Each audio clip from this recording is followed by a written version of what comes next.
Organissima, New York. Your exotic skin, hair, and beauty source, and your one-stop shop for all your natural and organic skin and hair care, featuring authentic organic Moroccan oil and prickly pear seed oil and much more. Bringing you only the best, straight from the source and proudly produced in the USA. So what are you waiting for? Shop today. Organissima, New York. Your beauty is our duty.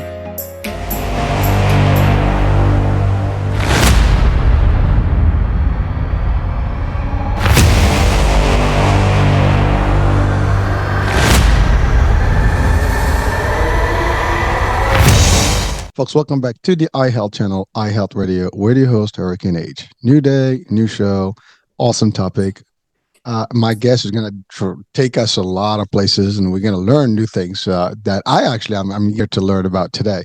She is a microbiome therapist, a functional medicine practitioner. She's also a spiritual counselor. She does other things such as filmmaking, photography, and she's a writer. So she is a lot. And she also has a huge story behind her success, I would say. Because I think, once you hear her story, you would know the motivation and incentive behind where she is today and who she is today. Without any further ado, I have with me Linn Rivers. Linn, welcome to the show. Thank you so much. I'm excited to be here with you. Oh, listen, not as much as I am, because I want to learn stuff. I mean, it's funny, you and I were talking just briefly, and what we talked about the mission of the channels, and it's really educate, enlighten, inspire, and motivate. And frankly, all those things are dear to my heart because I want to be educated. I want to learn. I want to be enlightened. I definitely want to be inspired and motivated.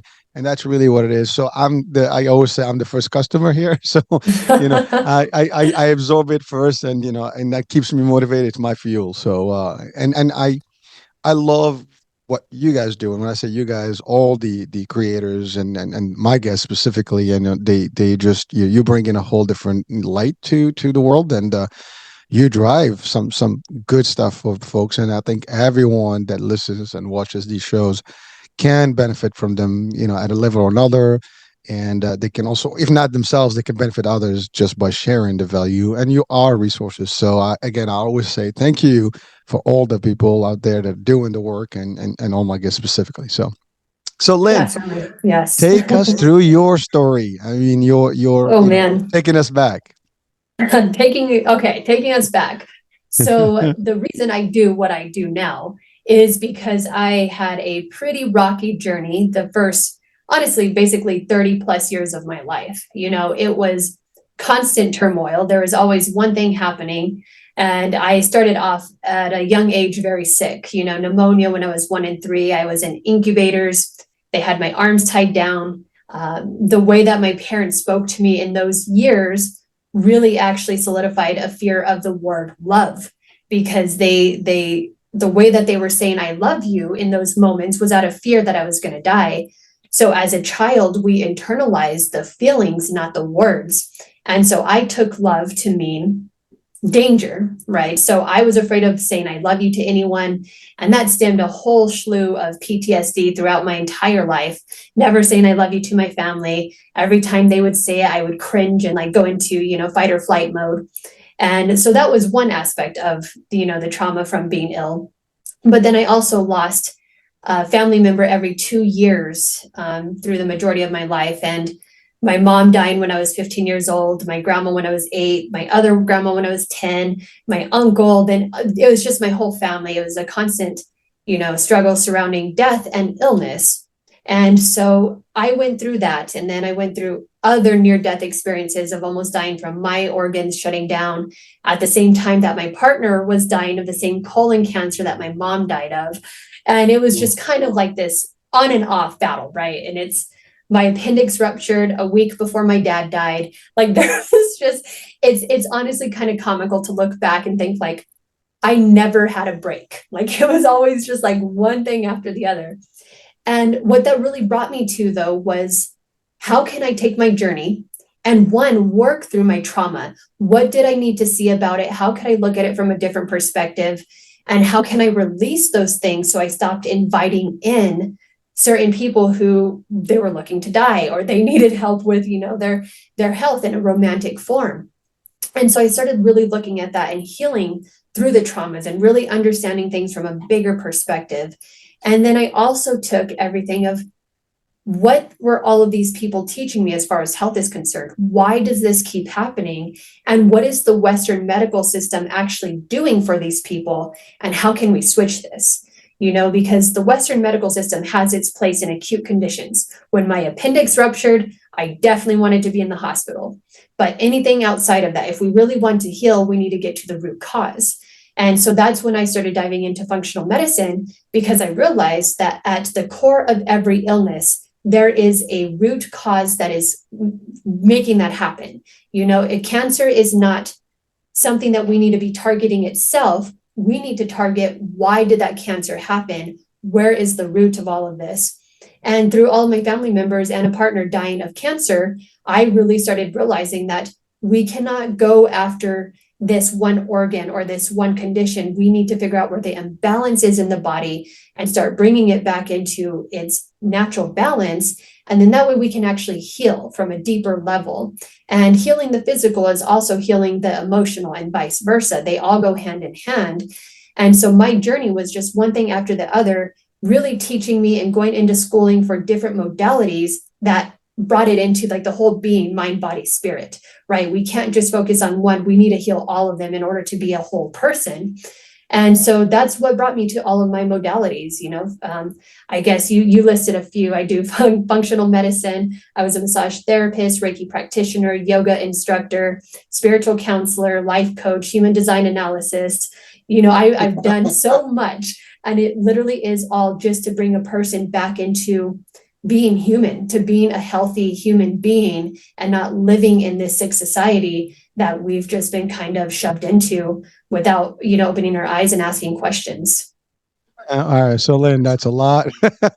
First I have a question. It's got to sound funny, but when did you learn all this? I mean, because you do look young, and that's a lot of stuff that you've covered there in the shorter time. So whatever it is, it's worked, for you, and it's working. But it's a lot, that you've achieved, and Right. listening to your story, I think for anyone watching or listening right now, we need to just take a deep breath sometimes and be grateful for everything we have in life, because you had a rough, literally, upbringing, because I mean there's no other way to look at it, and Right. not for any of your fault. I mean, it is the stuff that was designed around you, and we everybody goes through one minute thing in their life, and oh my god, the world is ending, right? I know, I know. Only when we hear stories like yours, where like you're not catching a break, and it's just, I mean, some people would have lost hope, some people would literally just go suicidal, sometimes they'll just give in and give up, life, and that kind of thing. But again, listening to you today and all this stuff, and the fact that you turned everything and you kind of learned how to, not only for you but for others, to maybe avoid what it is that they've gone through, it's a great hope for people. And I think if you're watching or listening, it's always good to hear a story that maybe, I'm not going the only one going through the worst. People have gone through it and they made it. And so when I see that people are making it through and even thriving, that should give me a little glimpse, like, hey, I got this, I can do this too. And not everybody's got the motivation to do it on their own, right? And so sometimes you need that little boost. And I love to hear that. That's why I said your story is definitely a big part of today's show and discussion, because I don't think of anyone, and I don't think there's anyone that is not going through some level of turmoil in their life. It doesn't matter what it is, whether it's work, at home, health, there's something going on. If not even us, it's our environment. At Right. least, you hear the news, you hear this, there's something that's affecting us, and it affects us physically and mentally. And, Mhm. we just had a few shows about mental health and things like that. It is happening, and it's real. And you said it. I mean, you don't, it's like, you get a deck of cards, and you got a dealer that gives you different things, and whatever, hand you got dealt with, you dealt, that's what you're going to deal with in real life. Right. So, and, Right. there's no, it's funny. I don't know if you play solitaire, I do every day, actually. all right. So I only play when I'm flying or whatever, because it's pretty cool. I just kind of get my brains Mhm. working a little bit. But you know what? There are some times where you can, no matter what you do, you get to the end, there's nothing you can do. You have to reset. And sometimes that's what life is about, and you don't lose hope until you do everything expire, remove. Well, life is probably even better because you don't expire, remove, because there's always a way out. There's always going to be something better. And I do tend to believe that, the worst case is when you're on the lowest level, there's only, one way is up. And so therefore you can always lift up.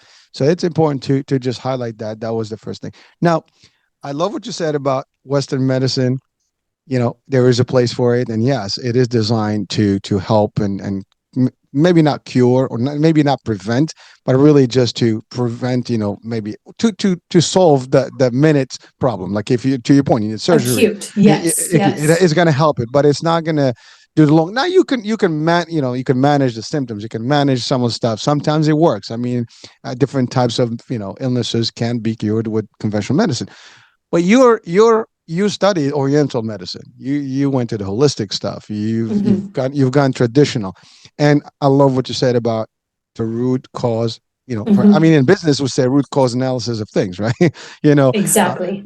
In health we should say the same. You got to go through the root cause of what drives what's going on, in our health, and most of the time, whatever is happening because we have bad habits. We have, I don't know, bad, food that we take. Maybe we have different lifestyle and things that are affecting our health.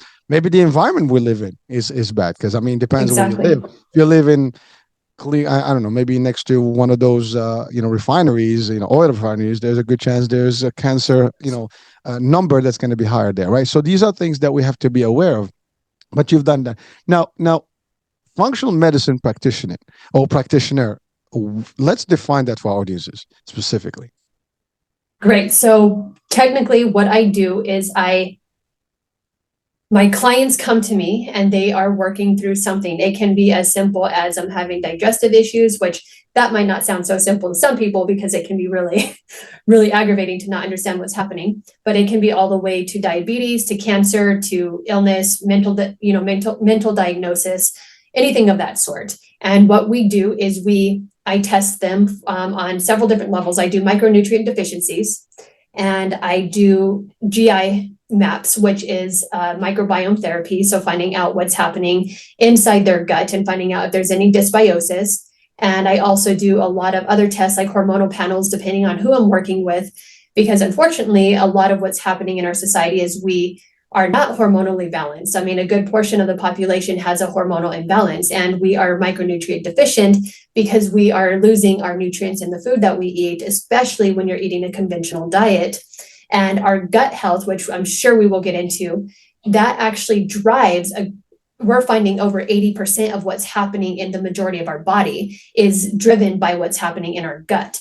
And so through functional medicine, we look at all of these different tests, and some doctors will run different tests, but I fine-lined mine to what I see is the most important for my clients to know, so they have a basis to work off so that they can build up, right? And so we use those tests and we figure out what's happening and why is your body not functioning properly.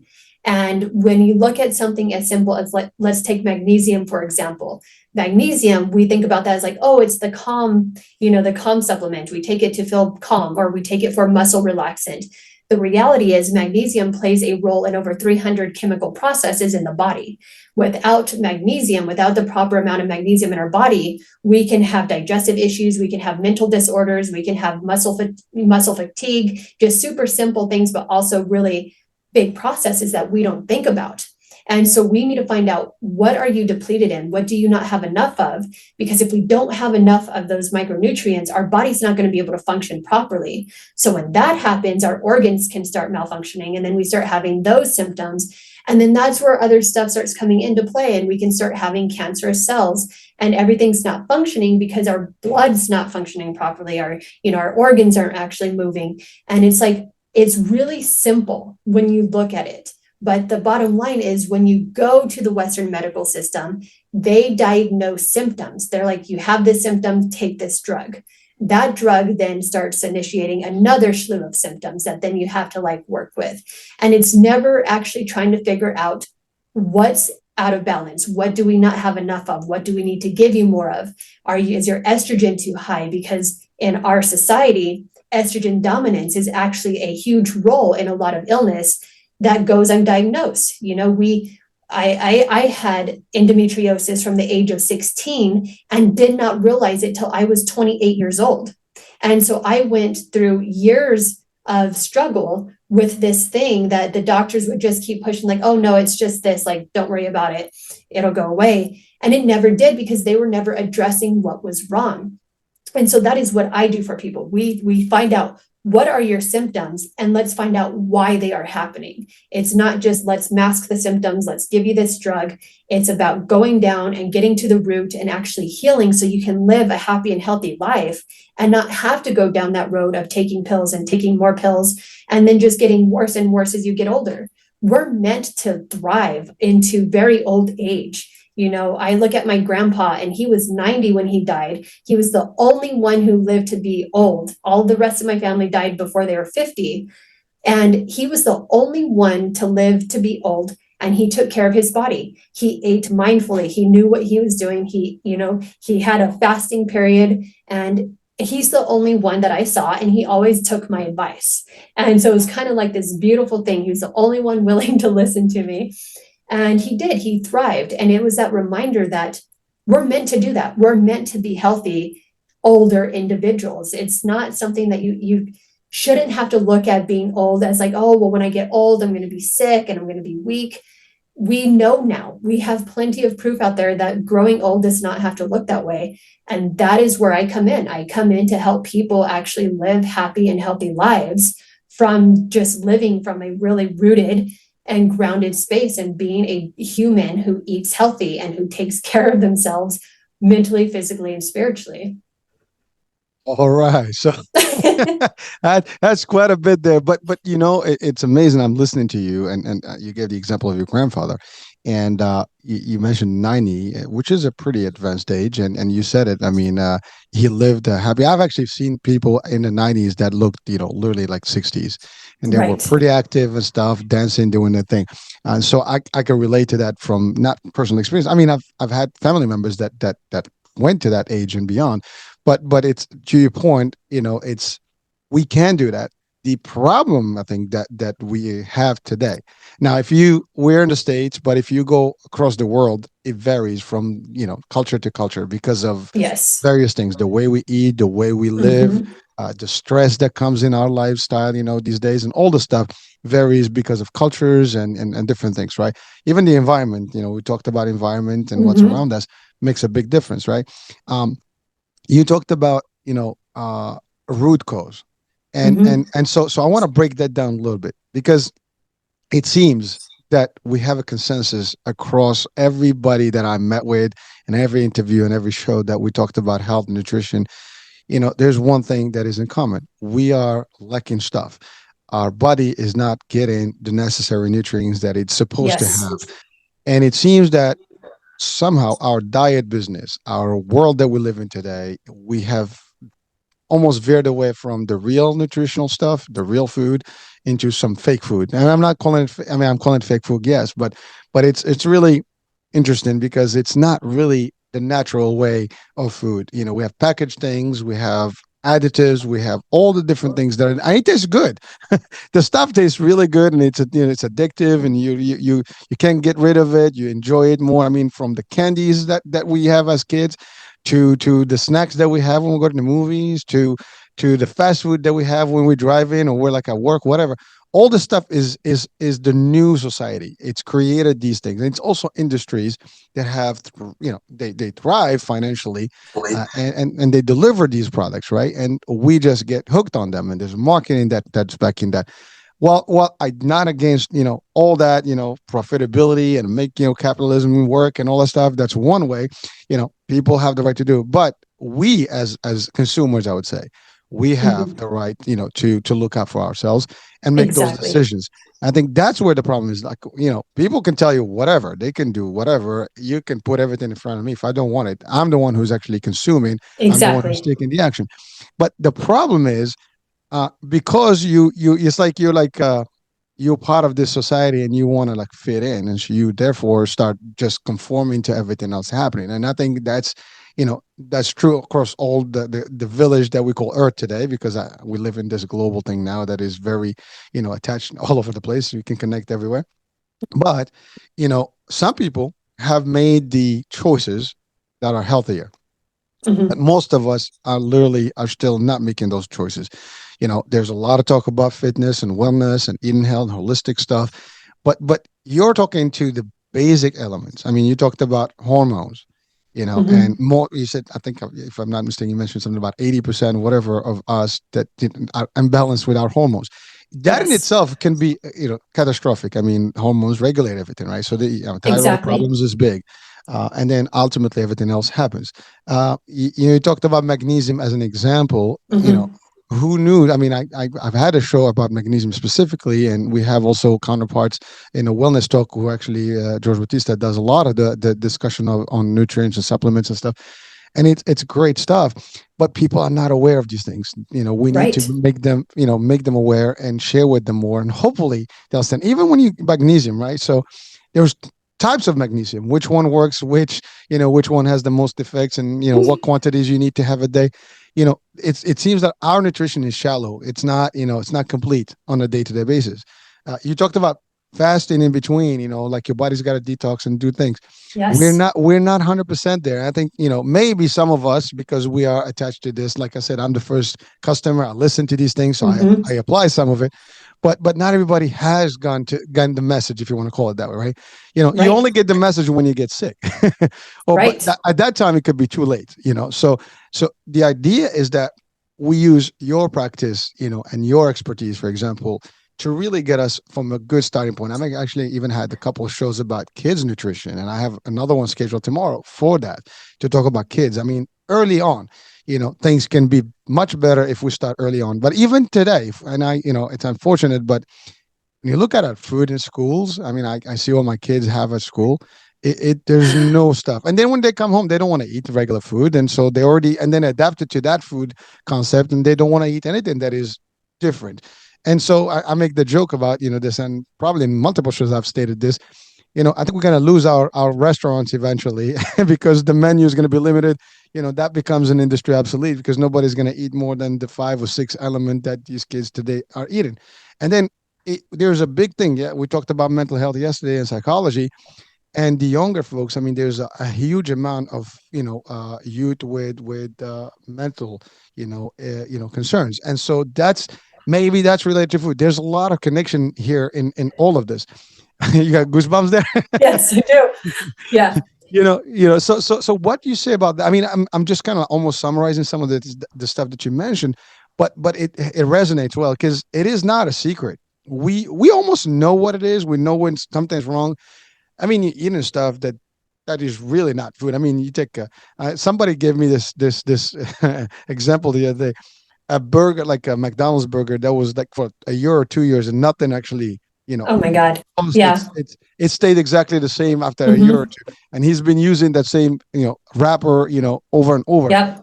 Now, I'm not saying anything about McDonald's and whatever. I mean, they do this stuff, and I'm sure they have their own way of looking at it, but it's they wanted the biggest change, so unfortunately they get caught, quite a few times. But the fact is, they found the solution. It's great. I mean, the concept, you watch the movie, I loved. I mean, the business concept behind it. But that's the problem. We go to the business concepts, but we lose the health concept.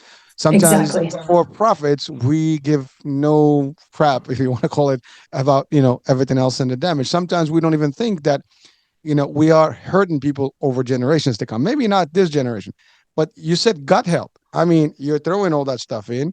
The body is not able to process it. Your microbiome, all your gut stuff and your flora, whatever that stuff that's moving in there is not doing its work. It's actually killing itself or it's dying. And now you have digestive issues, as you said, from your Hmm. stomach to your guts, you're constipated, Hmm. problems here and there. Constipation has other problems. And so one leads to the other, and it's all linked. Then you have Yeah. your chemicals in this world that we are being Hmm. bombarded with Bombarded.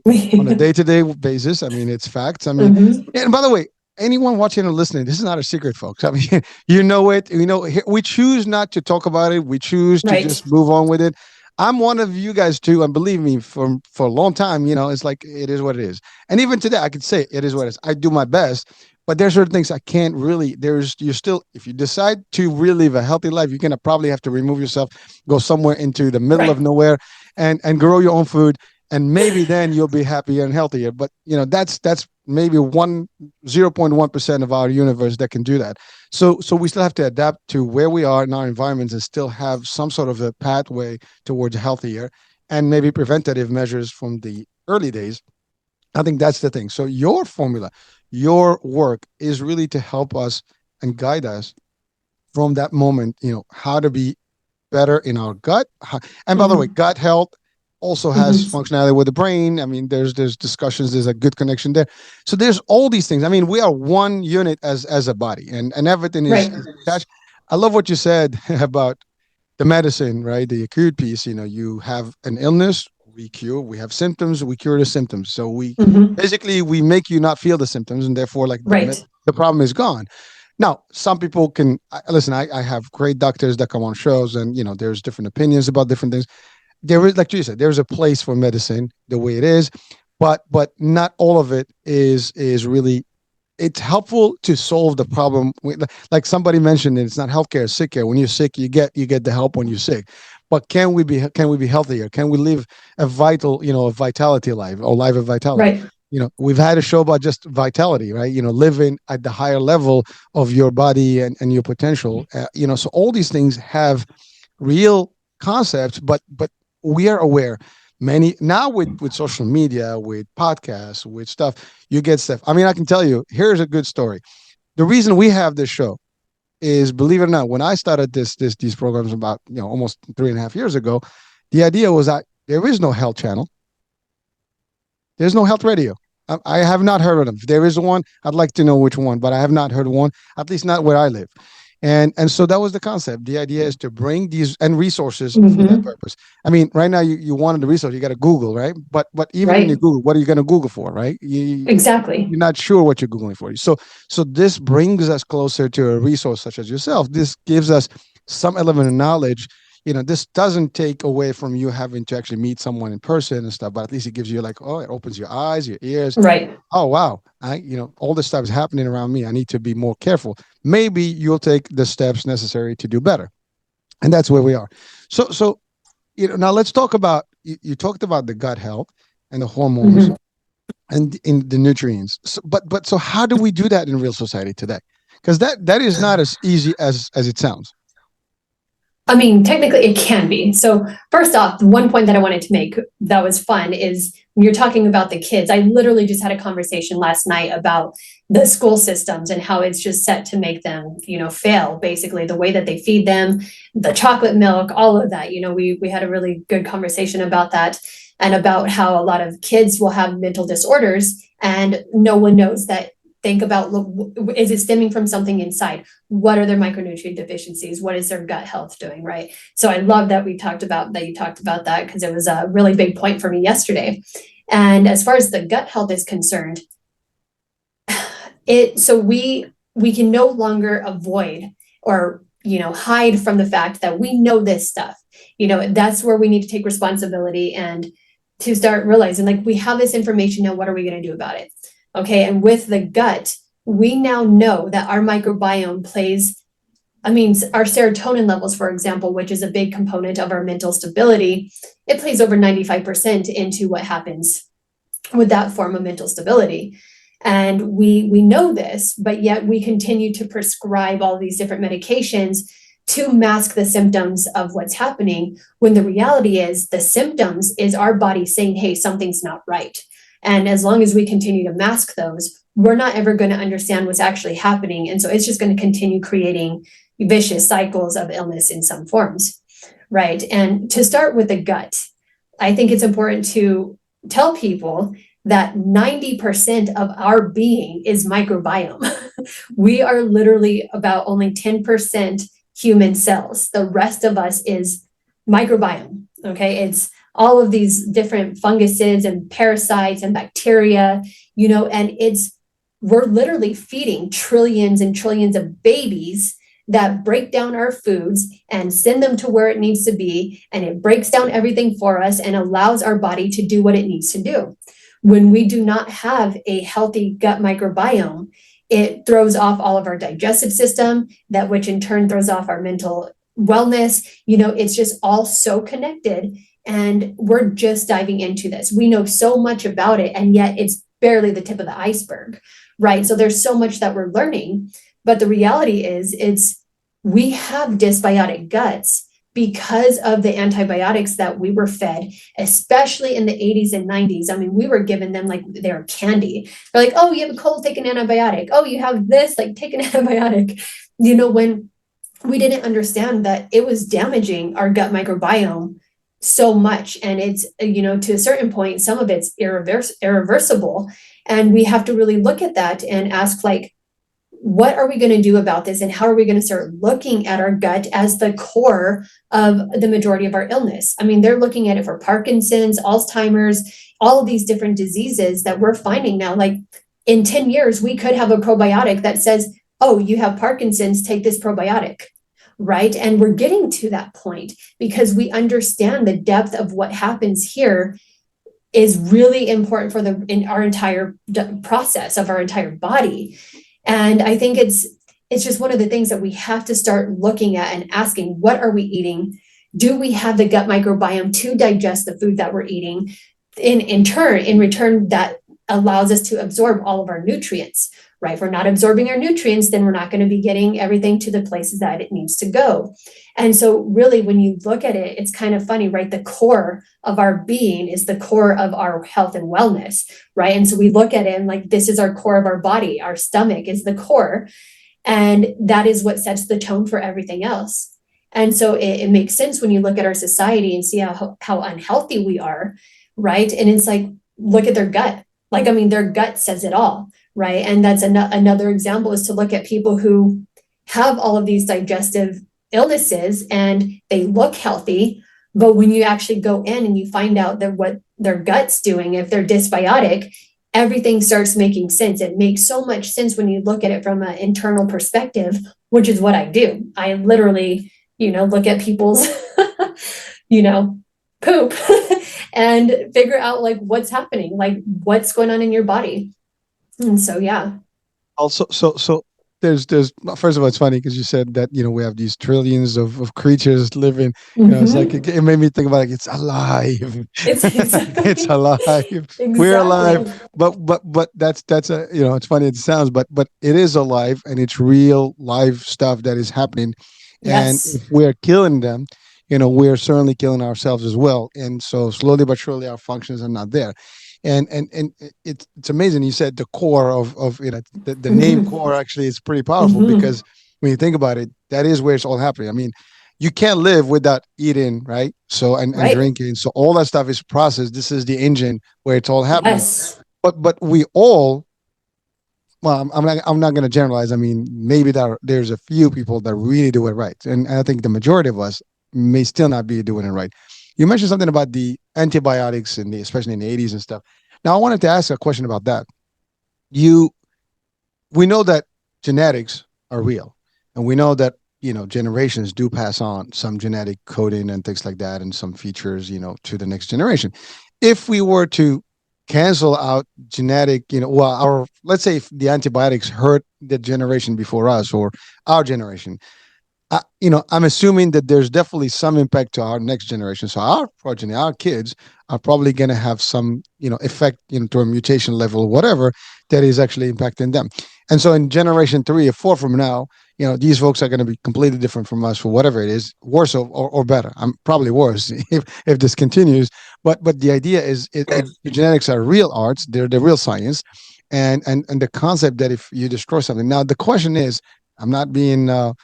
how can I say it, controversial here, but when you think about it, do people think about these things, and what the impact is in the future? Probably not. That's the problem. That's the question in every day. People live the moment. If I am, trying to look at profitability, as we talked about, I may not be thinking about next generations and what's the impact for them. I just think about how we can make the most profits today. And so maybe I produce some time. I mean, we talked about in a different show, 100 years ago, 50 years ago, the food that existed doesn't exist. Well, the food that exists today didn't exist then. And, you know, go Correct. 100 years ago, you bring someone in from the old New York City, you know, to a supermarket, like, am I in heaven or something? I mean, Mhm. it's kind of look weird to them. I mean, just the concept, right? You go back 200 years, I mean, forget about it. It's like, well, what the hell? Everything has changed, and it looks good. It looks attractive. It's visually enhancing. You know, the tastes are there. I mean, the taste buds are getting stimulated left and right. I mean, they taste, you know, everything. And again, they throw in all the triggers, the salts, Mhm. the sugars. I mean, everything tastes, you know, the sweetness, you know, the flavors, and most of it is artificial. It's not even, you know, a natural stuff. So we know that, and you know, we get used. Some of us get like, and what we noticing today, and the discussion we've had discussions about cancers and things like that. There is more cancers today than there pretty much ever. And again, there's got to be a link direct to what we put into the body. And there has been people that have survived, or actually that turned the tide by switching their lifestyle and their eating habits and the nutrients. And really, to your point, they went holistic, and they went to, like, you know, more of an oriental, you know, Mhm. traditional, you know, everything. And they made it. I mean, I had a show recently, and we talked about hemp, you know, and the CBDA, which is, a very uh, uh, controversial discussion in its own, but it is real, and it's happening. How we reverse, you know, in the case of our guest, you know, she talked about how her mom had cancer and she was terminal, and because of the hemp, you know, and CBDA, you know, and the treatment, that whole thing, you know, got reversed, and she was cancer free in a few months. So these are real examples. Now, again, I can't verify the examples personally because I'm not testing the stuff, so I take your word for it. But and I always tell the people, listen, guys, you can listen to all of us. You don't have to believe a word. You know, just do your homework and do your research, do your due diligence. That's it. But, you know, if you do find, you know, a need, we have the experts. Talk to them, and they have the credentials behind this. They have the testimonials. They can make it work. So that's where we are now. Now, you mentioned estrogens. I think that's what you said earlier. Estrogen, like, you know, the hormones. Estrogen. Estrogen, Mhm. yeah. So you mentioned that earlier, and you said something about we are pretty much all deficient, or something of that nature. Let's talk So, about that. okay, so with estrogen dominance, so a good portion of women, it's over 75% of women have estrogen dominance. And it's actually not uncommon in men as well because of our society and how we take in estrogen through plastic, you know, through the bowls that we eat, through foods that we eat. And so there's actually quite a bit of estrogen dominance in men as well. But it really shows in women because of progesterone deficiency. And when we don't have enough progesterone, it actually causes the estrogen dominance to wreak havoc on our entire system, right? And so everything plays into back to the gut also, because your gut metabolizes estrogen. And if that's not metabolizing estrogen, then that can contribute to more estrogen dominance. So it's kind of this vicious cycle. And so that's why I test all three of those, is because they all play into each other. Okay, the micronutrient deficiencies, the gut microbiome, and the hormonal therapy.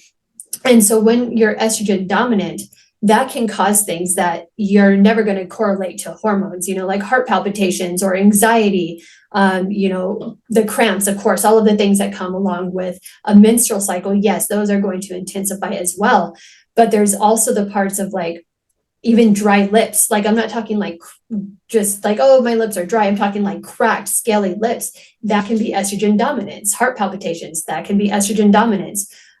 Mental instability, like having, you know, outbursts of anger outbursts, that can be estrogen dominance. And people start looking at these things from a different perspective, thinking like, oh, well, maybe I am bipolar, or maybe I have, you know, all of these different disorders, and never realizing that it could be due just from one of these factors causing an imbalance in your hormones. And I know that I was talking to one guy.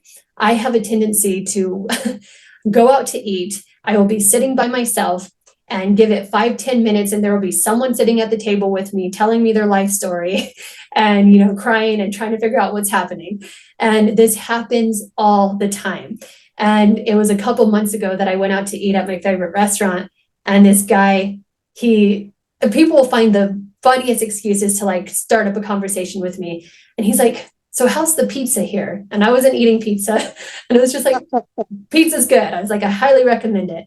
And we started conversation, and sure enough, 5 minutes later, he's like, "Can I sit here with you?" And I'm like, "Yes, come and sit." And so he sits down, and about 10 minutes in, he's crying, talking to me about how he just feels like he's not sure that he can go on in this life because of something that he's dealing with. And we walk through it, and he ends up, a client of mine, and I do a hormonal panel on him, and his progesterone levels were through the roof. Now, men should not have high levels of progesterone, nor should they have high levels of estrogen. His progesterone was off the charts. It wasn't even on the scale of like what the test would read. And that was where I was like, we need to get this down. Like, this is why you're so emotional and you're so anxious all the time. And he just really felt like he wanted to check out. He's in his 50s. He wasn't doing well. He didn't have muscle tone. He just felt like he did not feel like he could live in that space anymore. And sure enough, he got his stuff in check. He, started working on what he needed to do, and he started feeling better. And he's like, I didn't know that I could be this clear. I didn't know that I could have this level of really what he called, it was okayness. Like, he just felt okay for once, and that was like just like the beginning of him getting better. And it really does. It's really, I have fine-lined it to where it is that simple, to where we can look at a few things and ask, like, are these things out of balance? Yes, you're going to have symptoms. If they're in balance, you're going to be okay. And so that's one of my biggest highlights. People really need to understand what's happening in their body. What are their hormones doing? Because if one hormone is out of balance, it can shoot everything else off. It can cause thyroid problems, hypothyroidism, hyperthyroidism, which really creates like a slew of different symptoms for people, including digestive health, and gaining weight. And when you really look at the human body, we're not meant to be overweight. Even if you're a bigger boned person, you're still not meant to be overweight. And it's really simple to come down and be like, let's check these things. Let's get you back on track. If one thing's out of whack, it's going to start throwing off everything else. So we need to look at you as an entire organism, not one piece. Love the holistic, right? Exactly. Yeah, but it's, first of all, I'm smiling a little bit because of the story you gave about the person that came to you, and for at least from a man's perspective, crying is not something that we like to do. So, but the fact is, if your hormones are kicking, and to your point, he's got the highest level beyond where they need to be on the chart. That's tendencies to have a different emotions, and it's going to drive that emotion.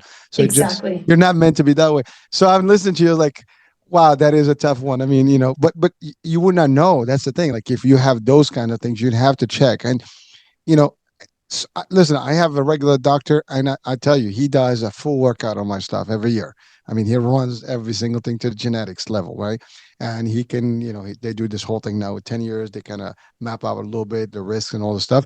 Now, I don't know how that's different from the work you do. I mean, ultimately, that's just more lab stuff that he does, but you're doing it at the gut level, which is, again, unique and different. The only thing I did was the colon guard, which I chose versus doing the colonoscopy. So that was just my choice. I don't know about, that concept. I'm still not, although I've been told that I should, I'm still kind of iffy about it. I mean, when you hit the 50s, now you have to worry about prostate as a male, and you have to worry about your colon, and all this stuff. So it's part of life, right? But you're right. If we do everything else correctly, we should be able, if the hormone stuff is working properly, everything else should be, in check. So let's talk about that. Now, someone, anybody watching and listening right now, if they really want to turn their life and get a real, they can do the work that I've done and things like that. But if they wanted to do a secondary opinion or an additional opinion based on the gut stuff and get that part, I mean, obviously they can reach out to you, but let's say, are you all over the place? I mean, are you able to work with people anywhere? Okay. I work with people all over the world. Yes. Okay, good. So, that's important because, you wouldn't know where to start. I mean, you'll have to find someone who has similar practice, locally and then do the work. But we have you now, so we can start there, right? But the idea is that it is important, even as a test. And this is the part that, I think even last night we had a show that's going to air on Monday. The discussion was about, like, get a second opinion. Yes. Get a second opinion. Yeah, I mean, Yes. you'll be surprised that maybe this practice is different. They may, order a particular test or some other stuff that's going to reveal different things, and maybe then you can have a bigger, the best picture, and then you take the course of action that you need. It's just a simple advice, but it can help. Don't Right. settle for one.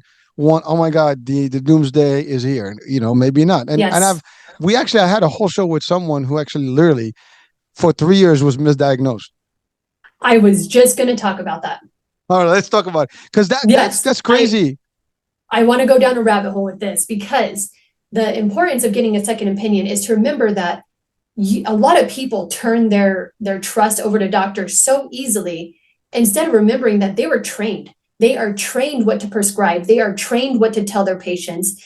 And they are trained to just trust these people because they're in a white lab coat, right? Like they look the professional. So people just give them this trust instead of remembering that they went to school to learn specific things to prescribe, to treat. They're treating symptoms. Okay, always get a second opinion because one of the big things too is like you're talking about getting the colon test. And the reality is they're testing the physical body, right? So they're looking like, oh, you have some things going on in your colon. They're not asking, why do you have these things going on in your colon? That's what we need to know. That's why you need to dig in.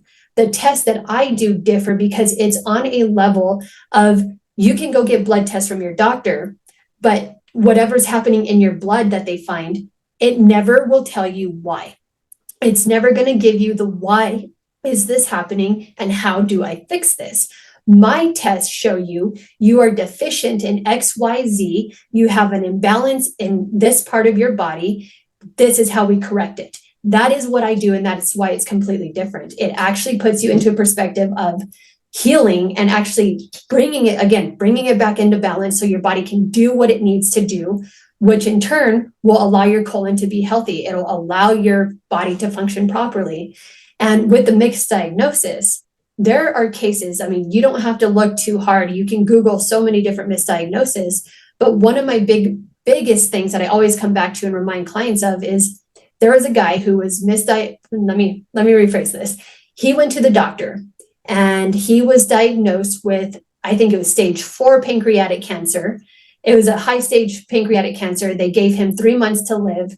Okay. So he just like, okay, the doctor's like, there's nothing we can do for you at this point. Just go home, enjoy your life, do what you need to do. So the guy went home. He, did what he wanted to do. He said his goodbyes and he died 3 months to the date. When he died, they found that they had misdiagnosed him. He had absolutely no cancer, but because of the power of your mind and what you believe and what you take on from people, you will literally bring that about and actually follow that. He died because of the belief that he had something that was going to kill him, not because he actually had something. They read the wrong chart to the wrong person, and he believed everything that doctor told him. And so he died. And it's just that's the placebo effect. Is that what they exactly? Yeah. Exactly. It goes forward and backwards. It's amazing, but that's the thing. I mean, especially for a diagnosis like that, I mean, you would want to double and triple check. And again, listen, I've seen enough people personally that I've come across through real life or through shows that have had the worst diagnosis, and they were told that it's the end. And they're doing years later, decades later, they're doing great. They're living the life. They're vibrant and healthy. And so I do believe one thing. I mean, in terms of the belief part, right? The religious aspect is that we only go when it's time to go. And so there is an expiration term for us, but we got to do our best, to do the best, while we're here. And so that's a whole different discussion. But, while I exist, I got to do, to your point, the best thing that I have. And when I do my best, whatever is going to happen, right? If it's going to be good, at least I could live, like you said it. The message is really clear. You want to live for as long as you live, the healthiest, the happiest, the more dynamic life. You do not want to have difficulty breathing, difficulty doing things, and and struggling, and everything. To your point, is like a snowball effect. I mean, just just gonna get worse and worse and worse and worse. One leads to the other, and to your point, the worst is gonna get to your mind. then your mind's going to start believing that you're no good for nothing. And then Hmm. you're going to basically read. And I've seen it actually in real life, even through just social activity. People who tend Hmm. to just remote themselves from social life, they tend to collapse quicker and they just dissipate. People that are more Yes. social alive and they're active, they tend to be a lot more happier, healthier, and more, literally vibrant. And they Right. tend to, Yes. I don't know why, but it's real. I've seen the two level. I mean, in my world, I work in the insurance space, and we're in the senior markets, and I meet with seniors all the time, and Hmm. not all of them are made equal. I mean, some of them are like younger, in the heart and physical, aspect, even though their age is higher, and some of them they just are just collapsing and lesser and lesser vibrant, and you can see that, and sometimes even you can even see it like in younger crowds. You see like someone who is 40, 30, 50, and they look much younger, and vice versa. You see someone the same age, they look way older. It all Right. depends on how they treat themselves and what they do, from a stress level, from a health, aspect, what they do, the activities, the lifestyle, all of it matters. But the story you said is as sad as it sounds. First of all, it is ridiculous that they make a mistake, on a chart level, but it does Hmm. happen. And by the way, Of even course if it they did, does. even if they don't make a mistake on the chart, sometimes, I mean, again, it's records, right? Somebody just pressed the wrong number, whatever, and it switches. Yeah. Codes can also mean a different thing. You press an A instead of B, and it means something totally different. Many things can happen at that level.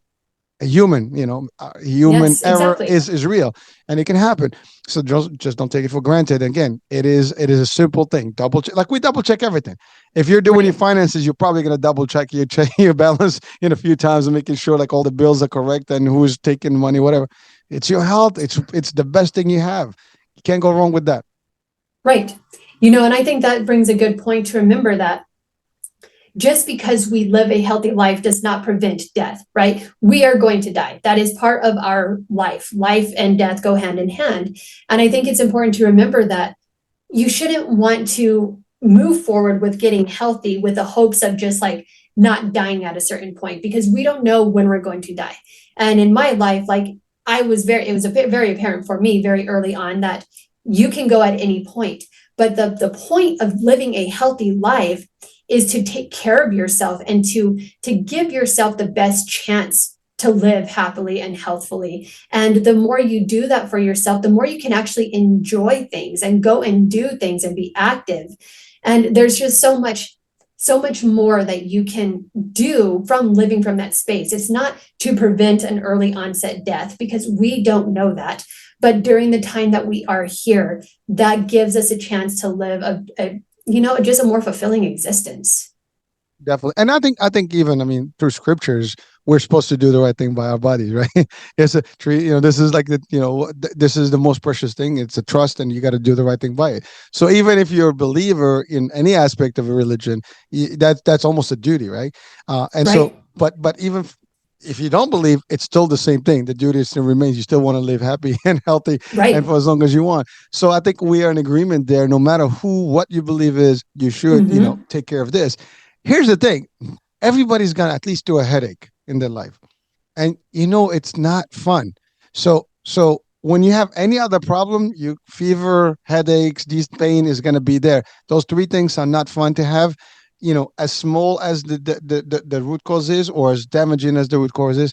So let's make sure we avoid all that stuff, because we don't want to live that status or of pain no matter Right. what.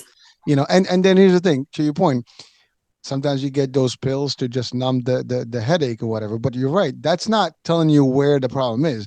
I mean, for example, Correct. fever, we know that if you have fever, that means there's an inflammation somewhere, there's an infection somewhere. In fact, The body is saying, hey, or the immune yes. system is kicking high, because they want to kill whatever those viruses and bugs in there. Yes. And so that's really how it works, right? So we know that, where everybody, I think, knows this rule. When your body is, you're not going to know, that's how it talks to you and say, hey, it's time for you to relax. I'm going to take care of Yes. you right now. And so we can do now with the technology, with the medicine, with all. And by the way, it's not just now. The stuff that you actually are using is ancient. The original.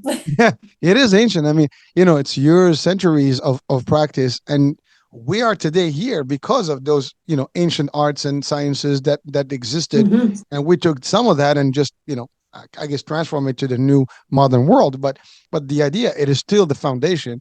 And Correct. herbs, medicine, or herbal medicine and stuff, it's always been there. And it's still there. A lot of people actually are mixing that up with modern, and a lot of people are now Mhm. even deviating and moving back to the roots and using some of the, Exactly. the traditional stuff. Again, we don't want to talk about the politics of, as to, like you said, people are Mhm. conditioned that we know. You go to a doctor because you trust them. And listen, there's controversy about that space too. There's, like you said, they're supposed to prescribe. I mean, there's some of the industry process in there. There's a lot of stuff that can go, and we can criticize all of it. Mhm. But at the end of the day, we can criticize, or we can just do the right thing, and that's it. We don't even need Right. to worry about it, right? Exactly. So and that's a simple way to look at it. Instead of me worrying like, wow, what's going on? And now I need to know what's going behind the scenes and why people don't care about my health. Listen, nobody is gonna care if you don't care. Just care about your health first and your immediate Yes. entourage, and that's it. One person at a time, and starts with yourself, and the rest is history. And I think we all did that. Exactly. It wouldn't matter, right? Exactly. Yeah. So Lynn, I have a question. I did mention you are a writer. Yes. So books. Do you have any books that we'd like to talk about? So I actually have one coming. It's in the works right now, and it's called "Your Health Sets the Tone," and it's basically about everything that we're talking about now. About how it goes more into depth in as far as even your spiritual world and the physical world around you. How when you're not healthy, it affects every other part of your life. And it plays into the dynamics of your family. If you're not healthy, how do you have the energy to take care of your family, your kids? How do you have the energy to go out with your friends? The people that you invite in, it matches your level of health. And so it's all of the things that we talked about, including that, and really just fine lining it and bringing it back to the fact that if you are not living a healthy life, other things in your life are not going to be healthy either. And it's going to show up, and it shows up in the way that you express yourself. When you're healthy, other people notice you. When you're not, other people notice you for a different reason. And I think it really comes down to remembering that your first relationship is always going to be with yourself. If you cannot take care of yourself, other people are going to know that, and they're not going to be able to be around you in the way that you want them to. And so it's always checking in with yourself. Where am I? How do I feel? What do I need to do for myself? So then that way I can extend myself out to other people and to do other things. And so that is the book. The basis of the book is really just bringing you back to being the best human that you can possibly be. And where do we expect it to be released and published? Oh God. Is it coming soon? Within the year. All Yes. right, all right. So we'll look forward to it, and yeah, maybe we'll Yeah. come back and talk more about it. But Yes. yeah, I mean, listen, congrats. I mean, that's a great thing to have something like that, because books are legacies, and they transform lives. And to your point, all the stuff that we talk about is there. It becomes a resource that people can literally look at it. Here's the path. Here's what you need to do. I love you again, your whole combination of mind, body, spirit, all of it together, because I Mhm. think that's the way we're supposed to operate. And again, the best thing you said, and well, not, but you said all of it is best. But one thing you just said now is the concept of, if you don't take care of this, Mhm. you can't do anything else for anybody else, and Right. therefore, and not only for your own immediate entourage and family, even society. I mean, Exactly. if you're not healthy, there's a good chance you're going to be a burden on the system or the healthcare and the cost of it, and we know that. I mean, it's so we owe it to ourselves. And frankly, Mhm. you don't want to go through the system anyways, because it's not going to be a fun Right. operation. I mean, again, we're not talking emergencies. If it happens and you need to, Correct. you got to do what you got to do. But if you can, prevention, right? It's all about preventative. As a Exactly. matter of fact, preventative medicine is the traditional way, and now we're like Correct. more of the emergency medicine, right? You're sick, you go. Generations have applied into this concept where I don't go to the doctor. I have no clue what's going on until I'm really like, down. And then I go to the emergency room, and Mhm. I get processed basically, and then that's it. Yeah. So as opposed to like, I'm ahead of the game, I'm always ahead. And that's the other thing. If any early detection to anything can be preventing, a worst case scenario. If you're too late, it's over, it's done. There's nothing, you can only blame yourself. Me, as a first, person here, I talk about this right now, but I try to practice the same thing, whereby I do Mhm. my physicals and try to check in and make sure that whatever it is, just to, as soon as I see, I mean, thank God so far everything is good, but just to, if I, to your point, we're not supposed to be obese. Just start feeling that the weight is not going or whatever. There's something I'm doing wrong, and therefore I Exactly. make adjustments. And so, and it's not going to be easy, folks. That's the other thing. This is not overnight. It's a complete package. Is, you look at it from the health, from all that. You do the right, you take the right measures, but also there is nutrition, as you talked about. It's important, Mhm. but there's also physical movement, activity. Mhm. So Lynn, what do you say about that? Because I think that's also a big part of the deal. Well, absolutely. I mean, we live in such a sedentary lifestyle now. The majority of people do. We sit at our desks most of the day, and then when we're done, we go home and we sit on our couch, for the rest of the night. And we've lost this touch of being in nature. We've lost this touch of using our body in, really kind of physically demanding ways. I mean, we used to do really intensive work outside pretty regularly, and we've just moved away from that so much. And our body needs that movement in order for everything, it stagnates, right? Like when we stagnate, our digestive processes stagnate and everything else stagnates and everything starts dying off, and we need that movement. Now there's also the other extreme where people do too much, right? There's like this toxic level of working out that people are like, I have to go to the gym every day for an entire hour, I have to push myself. That again is also, it creates a level of stress in the body that is damaging to our system. Stress is necessary, but there is a level past what we should be at that a lot of people take their workouts to. And so we need to remember that we need to stress our body enough to where it's getting the workout that it needs to keep our body in process, but not to overdo that, because it's like people like to go to one end of the extreme to the other. And it's like, oh, no working out, to I'm going to do CrossFit and all of this stuff every single day and just push myself as hard as I can. And they don't realize that that's damaging too. So like the physical component, just like everything else, our diet and our spiritual connections, it's like balance. We need to find that balance and to know that, okay, I need to go for a walk today. I fell into a really bad habit of just like being at home and sitting more than actually being out. And I'm a climber and I bike and I do a bunch of different things, but it takes a really strong awareness to be like, I notice that I'm being a little bit lazy today. I need to get out and go do something. I need to move my body, because that is what our bodies are made to do. They're not made to sit all day long.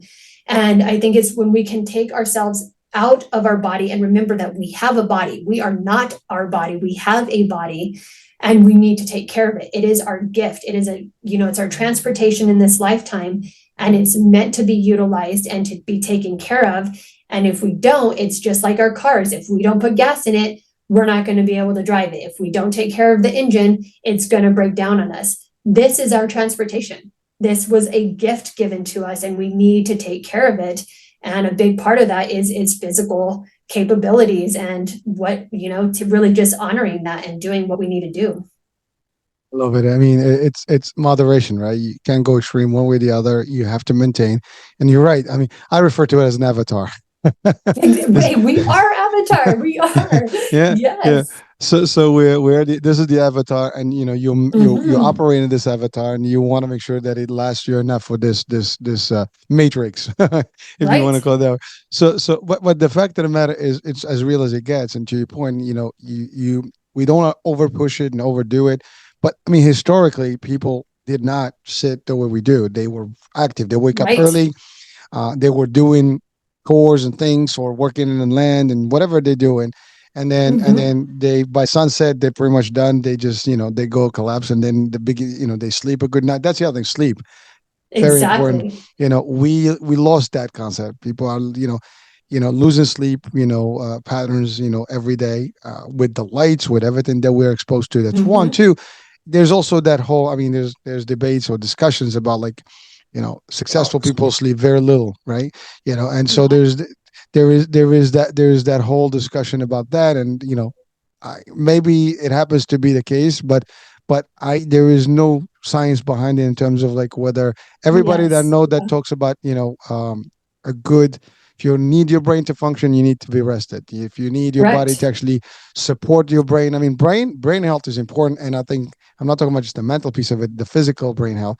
Right. If it's tired, if it's it's you're not getting enough oxygen, and you're like deprived, you're a zombie. I can tell you personally, I cannot operate without sleep. Oh yeah. I'm literally a good zombie looking person when I'm not sleeping. I mean, the exception of walking and just like being like this, I'm actually I feel it. So sleep to me is important, and but every single thing that is in medicine, old or new, talks about the balance, Hmm. and the importance of sleep, the importance of the body's. A lot of stuff is happening through sleeping. Your body is restoring, detoxifying, doing all the stuff. And also, like to your point, you mentioned something about fasting.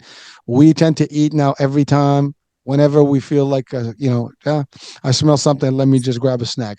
That's it. The art of snacking has become more relevant and common, which is not supposed to be that way. People ate when they were Right. hungry. That was it. I mean, you know I I've been in martial arts all my life, and one of the things that I've learned in one specific art is that they call it the ninja diet.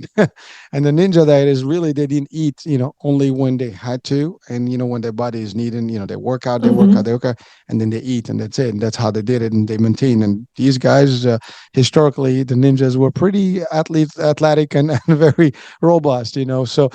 But that's like a concept of where you eat when you need it, and now we eat when we don't need it. You said it. Right. Your body is the reason we're obese is that it's rejecting all that extra stuff. It doesn't need it. It's not Right. taking. It's taking more than what it's supposed to process in a day, and therefore it just stores it. Stores it. Okay. Exactly. I mean, Yeah. I'm not gonna give us the impression of camels, but camels do have those things. That's their supply. It's all fat, right? We don't want to have that little camel pouch here, in the Right. front, right? But we do tend to do that, and unfortunately, now diabetes can do more of that. But then Hmm. again, to your point, diabetes is a result of something in previous Correct. lives. So all these things that are happening, they happen because we didn't take care of ourselves. And Hmm. the younger, and that's the other thing, as the younger folks, you know, we're supposed to be, aware of these things. Unfortunately, when we are younger, we don't care. We are resilient. We think we're Oh invincible. my God. Yeah. The world is, owing us money, and we're good. And nobody is, I don't want to hear no one. You don't tell me how to live my life, and that's okay. You have the right to live the life you want, but Right. know this, that in a decade or two, your body is not going to be the same. And now it's Yeah. like you mentioned the word irreversible. Some things Hmm. can be irreversible, and you can't go back. And Yes. so if you're listening and you're a younger person, please take care of yourself. That's all we're asking, and do the right thing by you. You don't want to take Yes. care of it. It's all good. Don't say Hurricane H, is dictate on us. I'm not saying it. That I'm just saying I want you to be as healthy as possible and live as long as you can, and happy and Hmm. healthy. That's all. So Yeah. Lynn, I guess we're coming to the end of the show. Any uh, good piece of wisdom that you can share with our audiences today? I think it always just comes back to the fact that we need to take responsibility for our own lives, what we do with our body, how we, respond to situations, everything that's coming into our life. We need to stop and take responsibility for it and ask why. Why is this happening? Why do I keep, having these symptoms? Why do I keep running into these situations at work or with relationships? Any of these things, we need to stop and ask ourselves why, and really get to the bottom of that reason. I think, yes, the health is like the biggest component that I focus on, but one of the biggest pieces is finding out the spiritual reason behind it. Why is this person having this issue? Why are they still allowing themselves to be in this space? Is it a self-worth thing? Is it something from their past that they haven't healed through a trauma? There's so many things that people can be experiencing on a mental or emotional level that's causing them to continue these, bad patterns or habits. And I think it's just really important to start asking questions, start analyzing your life, and allow yourself to be curious about the life that you're living. And is this something that you want to continue doing? And 20 years down the road from now, are you going to be okay with where you're at, or this progressing in a negative way forward? If not, it's time to make a change and really just accept that and take responsibility for your life. You're the only one in charge of everything that's present in your reality right now. You can't blame presidents. You can't blame society. It's your choice to live your life and to be healthy or not. And I think that's the best thing that I can say for people. So No victim mentality, right? correct. Exactly. Well, Exactly. that's a big deal. I mean, well, here's the thing. We are by default sometimes not designed, I think we're by choice. We choose to look at everybody else as being the Hmm. culprit and everybody's fault, but not Yes. mine. Correct. Accountability is very difficult to have, Hmm. and pointing here is usually wrong. And Right. although when we point out others, we are like, what is it, 4-3, whatever, back to us. But the concept is, we tend to blame the world and every single circumstances around us, other than like, the choices we are, are Hmm. responsible for and take. And, again, it's awareness. And, sometimes hearing it puts it in perspective. So Yes. I thank you for bringing that up, because I think that's the biggest piece. If Hmm. you're aware there, everything else can start falling in place. Now, Exactly. now, Lynn, how can people reach out to you? So the for functional medicine, my website is www.riverswellness.net. And that's a really easy way to find what I offer and to get in contact with me via email.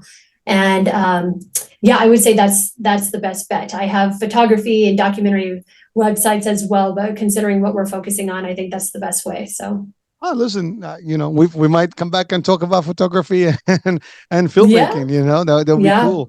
But yeah. listen, thank you so much for a great discussion and for a lot of good tips and insights. And people listening, you know what to do. I mean, if you're not sure, just reach out. I mean, to Lynn, and Yes. and find out what you can do to identify if you have a problem, or if you even if you don't have a problem, sometimes it's just, again, preventative. Let me check, see Right. what's up. So you can do it.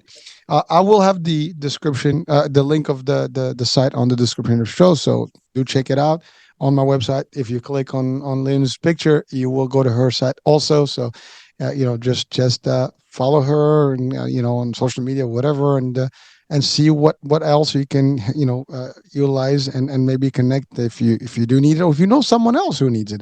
See, that's the thing. Sometimes Yes. it's not about us. You might know someone's going through a tough time. Guide them through what may be a solution that can help them, and you'll be satisfied just by seeing them happy. Especially if you love those people around you, you'll be doing good. Yes. All right. Well, Lynn, thank you so much for being with us today. We Yeah, we thank we you for enjoy. having I me. I'm enjoyed. really happy. Yeah, thank you so much.